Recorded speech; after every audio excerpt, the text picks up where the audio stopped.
Understanding of Islam. میرا نام سر شاہد ہے اور میں ایک اسٹوڈنٹ ہوں، کمپیوٹر کا بھی اور اکاؤنٹس کا بھی۔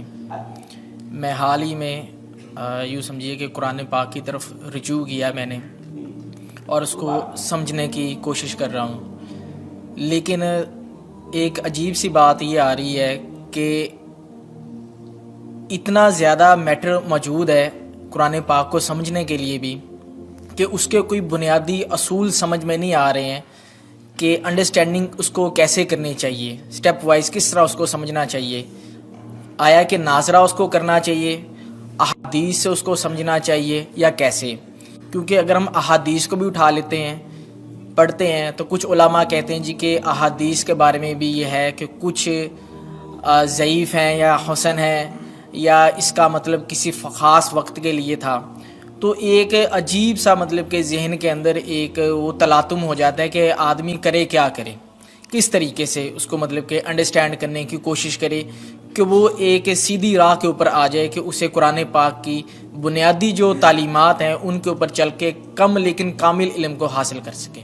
قرآن مجید کی طرف آپ کا رجوع ہوا ہے، توجہ ہوئی ہے، اس کو اللہ کا بہت بڑا فضل اپنے اوپر سمجھیے، اور جب اللہ کا فضل ہو تو پھر اس کا شکر بھی ادا کرنا چاہیے اللہ کے جناب میں۔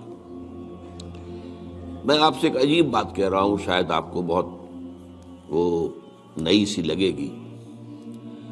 قرآن کو ایسے پڑھیے جیسے بدو پڑھتے تھے۔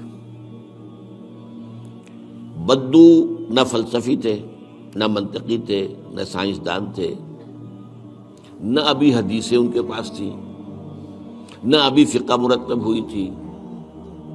وہ کیا تھا؟ عربی زبان، یہ ان کی اپنی تھی۔ تو شرط اول جو ہے قرآن مجید کو سمجھنے کے لیے وہ عربی زبان کا صرف و نحو صحیح جاننا یہ لازم ہے۔ پھر قرآن کے متن ہی کو اصل سمجھیے۔ البتہ یہ ہے کہ اس کو آپ سمجھیں کہ یہ پہلا مرحلہ ہے قرآن پر غور کا، قرآن پر فکر کا، قرآن پر سوچ کا۔ اس کے بعد اگلے مراحل بھی آئیں گے۔ اسی قرآن سے پھر قوانین جو ہے واخذ ہونے ہیں۔ اچھا، اس میں بعض سے واقعات ایسے ہیں کہ جو تو ایک تاریخی حیثیت رکھتے ہیں، اب ان میں اس واقعے کے ضمن میں تفصیل میں کہیں کوئی اختلاف ہو گیا تو کوئی حرج واقع نہیں ہوتا۔ ابھی میں مثال دیا کرتا ہوں کہ میں چند جملے ابھی آپ کے سامنے یہاں ادا کروں اور پھر 10 منٹ کے بعد پوچھا جائے آپ سے تو ہر شخص جو ہے اس کو کہے گا، وہ جواب جو میرا دے گا وہ مختلف ہوگا، اس میں اس کی اپنی بات بھی شامل ہو جائے گی۔ اور سوچ میری بات سنتے ہوئے بھی جو اس کا سبجیکٹو مائنڈ ہے وہ اس کے اندر اس وقت حاضر ہوگا، وہ اس سے اس کوئی نہ کوئی نتیجہ از خود اپنی اس سبجیکٹو مائنڈ کے حوالے سے حاصل کرے گا، وہ بیان کرے گا۔ تو ان چیزوں میں احادیث میں اگر کوئی اختلاف بھی ہو جائے تو اس میں پریشان ہونے کی ضرورت نہیں ہے۔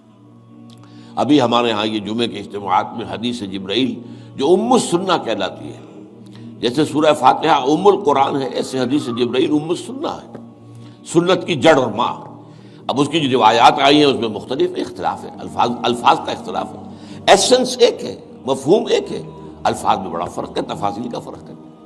تو اس حوالے سے اس میں گھبرانے کی ضرورت نہیں ہے۔ پھر یہ کہ فقہی معاملات کے اندر اختلافات ہو گئے، وہ بھی نیچرل ہیں۔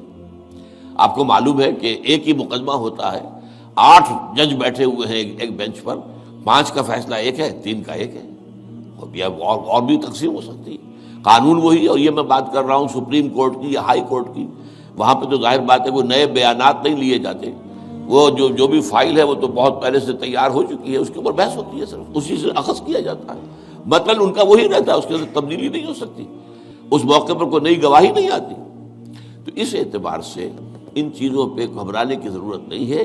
البتہ آپ آغاز جس طریقے سے کریں وہ میں نے آپ کو بتا دیا ہے، اس میں یہ کہ آپ اصل میں ان تمام جو چیزیں ہیں اضافی، ان سے ذرا صرف نظر کرتے ہوئے عارضی طور پر پہلے قرآن کو ایسے پڑھیے جیسے بدو پڑھتا تھا۔